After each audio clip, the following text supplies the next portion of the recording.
What's up, Prize Fight fans? I'm Brian Tong, and this is another big-time battle. Now, everyone wants to know, how does BlackBerry's first all-touchscreen phone stack up to the competition? Well, many of you guys left BlackBerry to jump to the iPhone, so we're bringing you a prize fight punch-out between BlackBerry Z10 and Apple's iPhone 5 to see if they've done enough to bring you back home. Our judges for this fight are senior editor Jessica Duke It Out Dolcourt, associate editor Lynn Fa La La La La, and myself, for all the ladies, All Night Long Tom. Now we'll take all three judges' scores and average them out to the nearest 10th each round.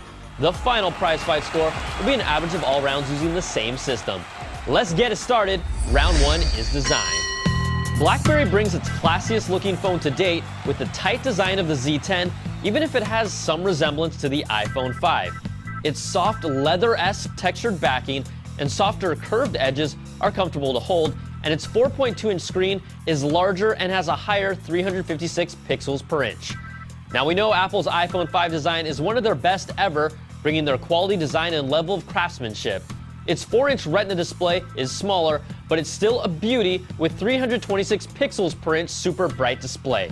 And its two-tone design that's still thinner and lighter than the Z10. These phones both look great, but the iPhone 5 takes the round with the 4.7 and the Z10 gets a 4.3. Next round is user interface and controls. The Z10 is BlackBerry's first all-touchscreen phone, and it relies on a set of gesture controls to navigate the OS without any specific home button.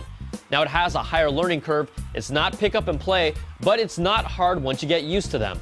You can pull down from the top to access services, swiping from the bottom takes you to the multitasking screen to close apps, and accessing the BlackBerry Peek feature to check out your notifications is this T move. Now there's nothing you don't already know about iOS. It's still the easiest UI on planet Earth, but it hasn't evolved to add more features like customization or better notifications pull down. My nieces and nephews can use it with ease, but Apple can still bring more to the table while keeping it simplified. The iPhone still takes this round with the 4.7, and the Z10 gets a 3.7. So after averaging 2 rounds, the iPhone 5 leads round 3's features. The Z10 brings new features to the table that we haven't seen from other phones with its 1.5 GHz dual-core processor. I'm a fan of its keyboard that allows you to flick suggested words as you're typing your messages and then deleting letters or entire words depending on how you swipe backwards, and that's pretty nifty. BlackBerry Messenger is part of their heritage and is their best version yet with video chatting. You'll also have NFC to immediately add contacts and a universal search. And let's not forget HDMI out and an expandable memory card slot. The preloaded documents to go is nice for business users, and the BlackBerry Balance feature keeps your work and personal lives separate on the same phone.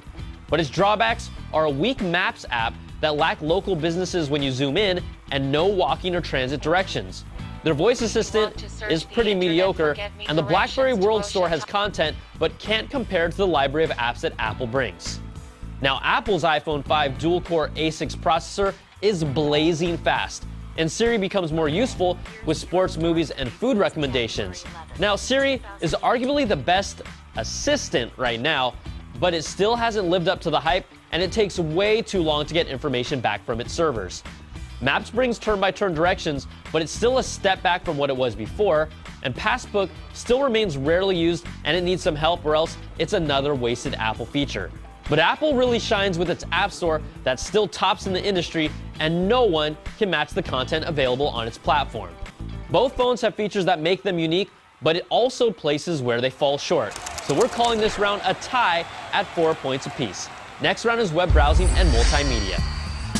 The Z10 brings its WebKit-based browser with tab browsing and has the ability to turn on Flash support. It's a solid performer, but we did have a few hiccups rendering some pages correctly. Now, its 8-megapixel rear camera takes overall good-looking pictures and 1080p video as well. It also has this cool time shift mode for picking the best picture from a bunch, and a robust built-in editing mode with tons of effects and filters. Its media player widget that will appear on screen when you press on the volume rocker is a cool addition, and multimedia looked great on its screen, even if it can't get as bright as the iPhones, but it falls short with its multimedia ecosystem that still trails Apple's. Now, Safari on the iPhone 5 brings a full screen mode and a smooth working browser overall. You can't ignore Apple's iTunes, which brings the most robust library of multimedia that looks great on its screen. Its 8-megapixel rear camera brings a built-in panorama mode and 1080p video support with the ability to take stills while recording video. And it's still really the best camera on a mobile phone, with pictures that were more vibrant than the Z10.